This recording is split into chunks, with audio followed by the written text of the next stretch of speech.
rocket មិនថាជា rocket អវកាសឬក៏ rocket ជាអាវុធក្នុងវិស័យយោធាគឺមានឫសគល់ក្នុងការអនុវត្តជាក់ស្ដែងចេញពីការរកឃើញរំសេវនិងកម្មជ្រួចបាញ់ជាការកំសាន្តនៅចិនសម័យបុរាណហើយមានមូលដ្ឋានវិទ្យាសាស្ត្រពីច្បាប់ចលនារបស់ Isaac Newton ក៏ប៉ុន្តែបច្ចេកវិទ្យា rocket សម័យទំនើបដែលគេប្រើជាទូទៅនៅទូទាំងពិភពលោកនៅក្នុងសម័យកាលបច្ចុប្បន្ននេះគឺមានឫសគល់ចេញពីអាវុធដ៏សំខាន់មួយរបស់អាល្លឺម៉ង់ណាស៊ីក្នុងសម័យសង្គ្រាមលោកលើកទី2គឺ rocket ដែលគេឲ្យឈ្មោះថា V2 rocket V2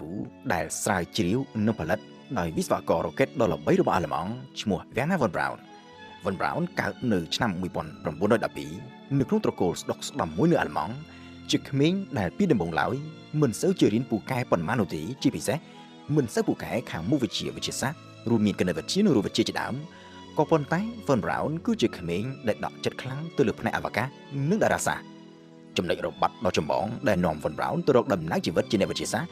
គឺកើតឡើងនៅក្នុងអំឡុងឆ្នាំ1925នៅពេលនោះ von Braun ដែលមានវ័យ13ឆ្នាំបានអានសៀវភៅមួយក្បាលនិពន្ធដោយអ្នកវិទ្យាសាស្ត្រអាល្លឺម៉ង់មួយរូប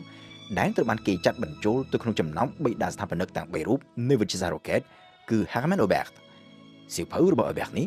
និយាយអំពីចក្ខុវិស័យក្នុងការប្រើ rocket នៅក្នុងការធ្វើដំណើរទៅកាន់ទីអវកាសជាប្រធានបទដែលជាចំណង់ចំណូលចិត្តរបស់ von Braun ក៏ប៉ុន្តែនៅក្នុងសៀវភៅនេះមានចំណុចបច្ចេកទេសមួយចំនួនដែលពិបាកយល់ដោយសារតែ von Braun មិនសូវពូកែខាងរូបវិទ្យានិងគណិតវិទ្យាចាប់ពីពេលនោះហើយដែល von Braun ចាប់ផ្ដើមយកចិត្តទុកដាក់ប្រឹងប្រែងរៀនសូត្រនៅសាលារហូតបានក្លាយទៅជាសិស្សឆ្នើមមួយរូប von Braun បានរៀនចប់ថ្នាក់វិស្វករខាងមេកានិកហើយបន្តការសិក្សារហូតបានបញ្ចប់សញ្ញាបត្រថ្នាក់បណ្ឌិតពីសាកលវិទ្យាល័យក្រុងបែកឡាំងហើយក្នុងពេលជាមួយគ្នា von Braun ក៏បានចូលរួមយ៉ាងសកម្មផងដែរក្នុងក្រុមសិក្សាស្រាវជ្រាវខាង rocket ជាលក្ខណៈឯកជនជាពិសេសគឺបានទៅធ្វើជាជំនួយការឲ្យ Hermann Oberth នៅក្នុងការស្រាវជ្រាវនូវពិសោធន៍ទៅលើ motor rocket ដែលប្រើឥន្ធនៈរាវឬហៅជាភាសាអង់គ្លេសថា liquid fuel គិតត្រឹមចុងឆ្នាំ1934ក្រុមការងាររបស់ von Braun បានផលិតនិងសាកល្បងប្រកបដោយជោគជ័យនៅ rocket ប្រើឥន្ធនៈរាវចំនួន2ដើមដែលអាចហោះឡើងទៅលើដល់រយៈកម្ពស់ 2400 ម៉ែត្រពីដីដែលគឺជារយៈកម្ពស់មួយដ៏ខ្ពស់សម្រាប់បច្ចេកវិទ្យា rocket នៅក្នុងសម័យកាលនោះក៏ប៉ុន្តែគិតមកទល់នៅពេលនោះអាល្លឺម៉ង់ដែលស្ថិតក្រោមការកាន់អំណាចរបស់ Hitler បានហាមឃាត់ការសិក្សានិងសាកល្បង rocket ជាលក្ខណៈឯកជនដោយគ្រប់គម្រោងសិក្សាស្រាវជ្រាវលើ rocket ទាំងអស់ត្រូវគេយកមកដាក់ឲ្យស្ថិតនៅក្រោមការគ្រប់គ្រងរបស់កងទ័ពហើយប៉ុន្មានឆ្នាំក្រោយមកទៀតនៅក្នុងពេលដែលពិភពលោកកំពុងតែឆាបឆេះដោយសង្គ្រាមគឺសង្គ្រាមលោកលើកទី2 von Braun ក៏ត្រូវបានតែងតាំងឲ្យដឹកនាំក្រុមស្រាវជ្រាវដ៏ធំមួយរបស់កងទ័ពអាល្លឺម៉ង់ក្នុងនោះគោលដៅគឺយកបច្ចេកវិទ្យា rocket ទៅផលិតជាអាវុធដើម្បីប្រើក្នុងសង្គ្រាមហើយអាវុធដែល von Braun ផលិតបានសម្រាប់កងទ័ពអាល្លឺម៉ង់នៅពេលនោះគឺ rocket ដែលគេឲ្យឈ្មោះថា V2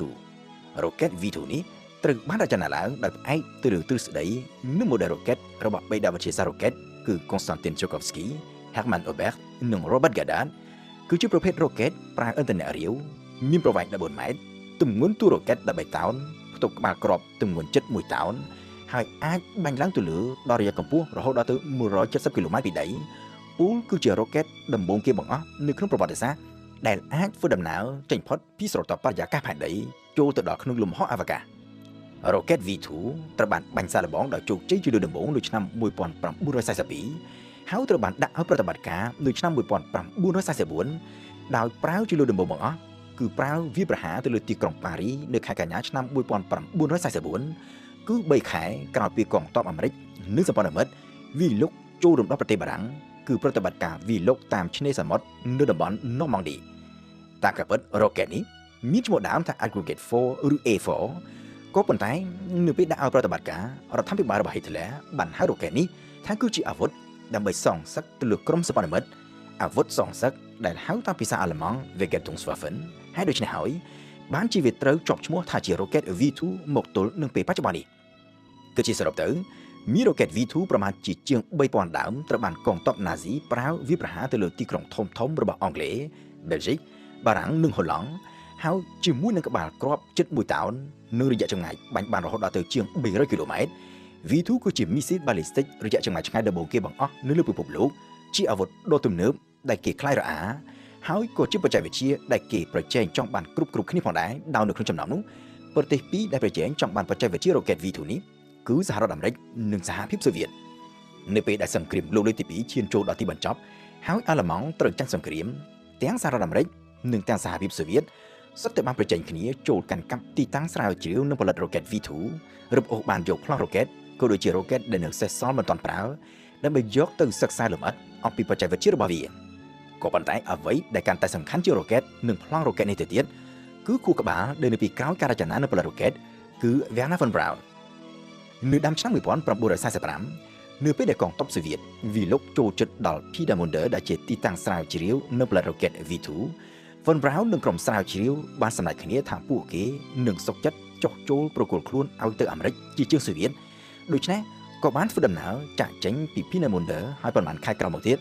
បានប្រគល់ខ្លួនទៅឲ្យកងទ័ពអាមេរិកនៅខែឧសភាឆ្នាំ1945ពេលទៅដល់អាមេរិក von Braun ព្រមជាមួយនឹងក្រុមការងារស្រាវជ្រាវរ៉ុកែត V2 រាប់រយនាក់ត្រូវបានអាមេរិកយកទៅឲ្យបន្តការងារស្រាវជ្រាវលើបច្ចេកវិទ្យារ៉ុកែតជាបន្តទៀតដោយពីដំបូង von Braun ត្រូវបានតែងតាំងឲ្យធ្វើជាប្រធានគម្រោងអភិវឌ្ឍមីស៊ីបាល់ីស្ទិកឲ្យកងទ័ពអាមេរិកហើយនៅក្នុងគម្រោងនេះ von Braun បានយកបច្ចេកវិទ្យារ៉ុកែត V2 ទៅផលិតជាមីស៊ីថ្មីមួយទៀតគឺមីស៊ីលឈ្មោះ Redstone ដែលជាមីស៊ីបាល់ីស្ទិកលើកដំបូងបង្អស់របស់អាមេរិកនិងជាមីស៊ីលដំបូងរបស់អាមេរិកដែលត្រូវបានបាញ់ដោយបំពាក់ក្បាលគ្រាប់នុយក្លេអ៊ែរ von Braun និងក្រុមការងារពី Peenemünde ក៏បានយកបច្ចេកវិទ្យារ៉ុកែត V2 ទៅផលិតជារ៉ុកែតសម្រាប់ប្រើក្នុងវិស័យអវកាសផងដែរគឺរ៉ុកែតឈ្មោះ Juno ដែលត្រូវបានប្រើក្នុងការបាញ់បង្ហោះផ្កាយរណបដំបូងបង្អស់របស់អាមេរិកគឺផ្កាយរណបឈ្មោះ Explorer 1បាញ់បង្ហោះនៅថ្ងៃទី31ខែមករាឆ្នាំ1958ជាការឆ្លើយតបទៅនឹងការបាញ់បង្ហោះផ្កាយរណប Sputnik របស់សហភាពសូវៀតកាលពី4ខែមុនការបាញ់បង្ហោះផ្កាយរណបទាំងពីរគឺ Sputnik និង Explorer គឺជាចំណុចចាប់ផ្ដើមនៃការប្រជែងអវកាសដ៏ក្តៅគគុកមួយរវាងសហរដ្ឋអាមេរិកនិងសហភាពសូវៀត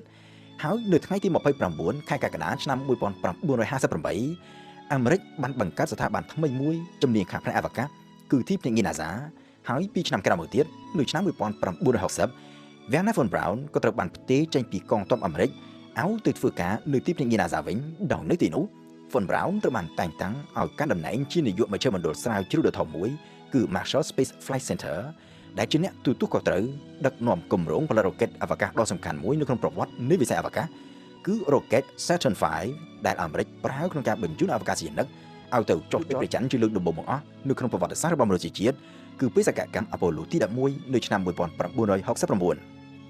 ដូច្នេះសរុបជារួមមកវិញរ៉ុកែត V2 របស់អាល្លឺម៉ង់នៅក្នុងសម័យសង្គ្រាមលោកលើកទី2គឺជាឫសគល់រួមនៃបច្ចេកវិទ្យារ៉ុកែតទាំងពីរប្រភេទនៅក្នុងសម័យកាលបច្ចុប្បន្នគឺទី1 Missile Ballistic ដែលអាចបំពាក់ក្បាលគ្រាប់នុយក្លេអ៊ែរជាអាវុធប្រឡាយលោកនិងមួយទៀតរ៉ុកែតអវកាសដែលប្រើក្នុងការធ្វើដំណើរទៅក្នុងទីអវកាសប្រើក្នុងការស្រាវជ្រាវទៅលើអវកាសហើយជួយឲ្យមនុស្សយើងអាចពង្រីកចំណេះដឹងទៅលើចក្រវាឡ